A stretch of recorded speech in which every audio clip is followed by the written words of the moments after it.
Why are people caught up in consumerism?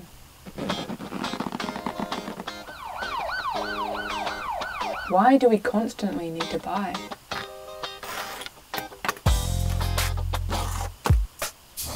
Why are we never fully satisfied?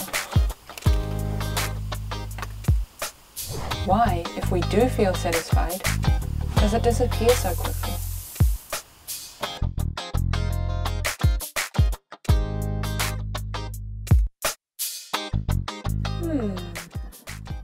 To answer that question, the absorption of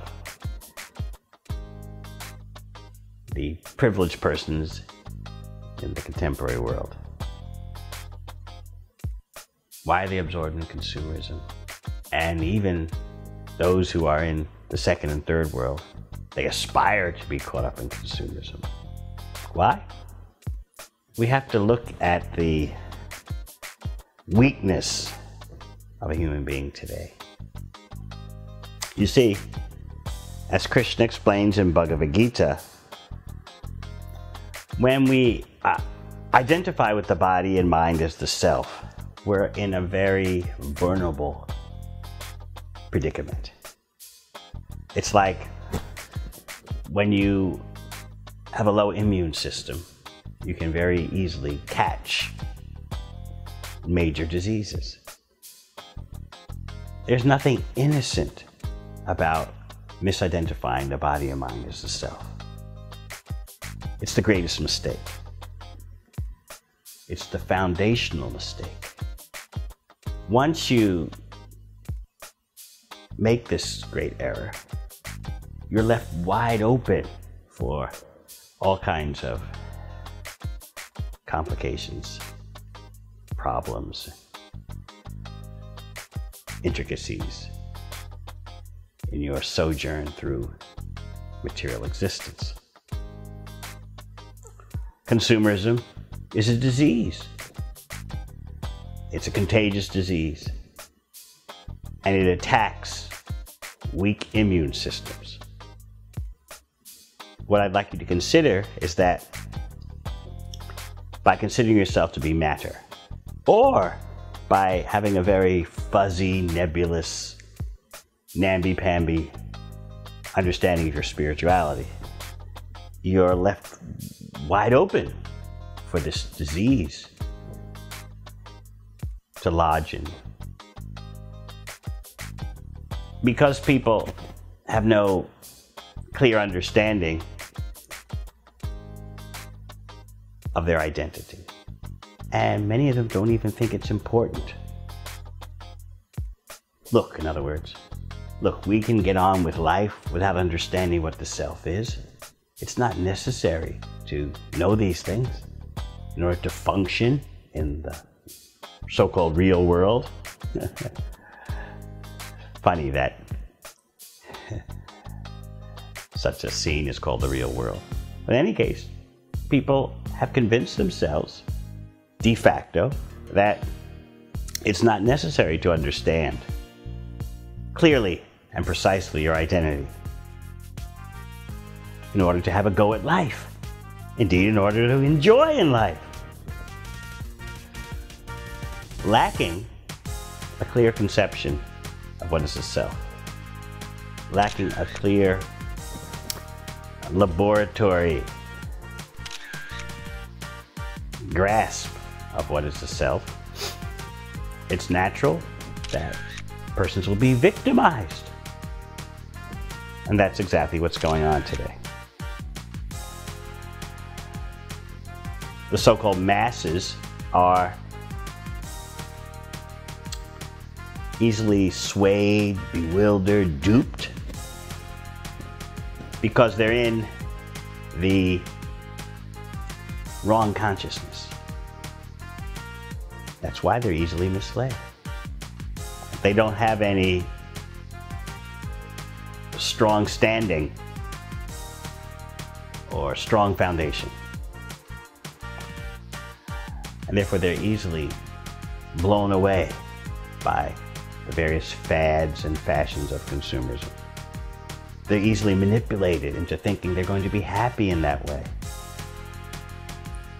Consumerism is a social and economic disease.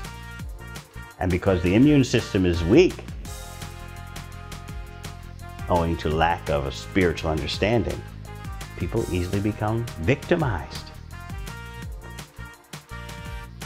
In a real human society, you have a class of persons who are the spiritual, intelligent leaders, and they can protect the citizens from materialistic manipulation by giving the citizens comprehensive, in-depth spiritual knowledge. This is why the mass distribution of Bhagavad-gita is so important.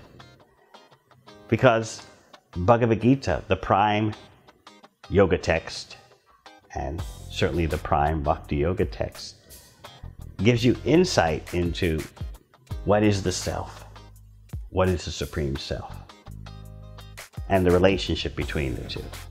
In other words, Bhagavad-gita is all about interrelational spirituality. Generally, people consider that, okay, if I may be a bit spiritual, you may be a bit spiritual, and we have relations. But they forget all about the supreme spiritual entity, without which there can be no interrelationships that are for real between the parts. Or more precisely, the spokes need a hub. Otherwise, what's the relationship between one spoke and another? Krishna gives that knowledge in Bhagavad-gita about what is the complete whole, who are the parts, and what is the relationship between the two. In that way, you can access the spiritual reality in a genuine way, not just in a religious, beliefy, or theoretical way.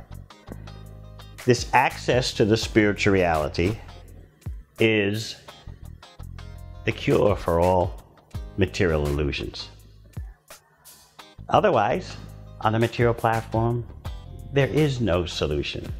People will always be overwhelmed by artificial desires because they don't know what is their real desire. What is the real desire of the real self? Krishna gives that information in Bhagavad-gita and gives the process for verifying that information. What more can we want? So yes, throughout the world, there are persons who bemoan consumerism, and throughout the world, there are persons who take advantage of consumerism to exploit others. And certainly there are persons who think that consumerism is enjoyable. Retail therapy, making yourself feel better by purchasing, emulating the economic rung that's not above you, gives you a feeling of so-called satisfaction. All these distortions come about when we lack knowledge of the process for experiencing the spiritual reality. This is why knowledge of Krishna, knowledge of Bhakti Yoga is so important.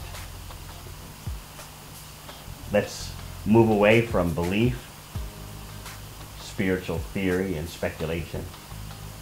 Let's move into the actual laboratory of spiritual experience.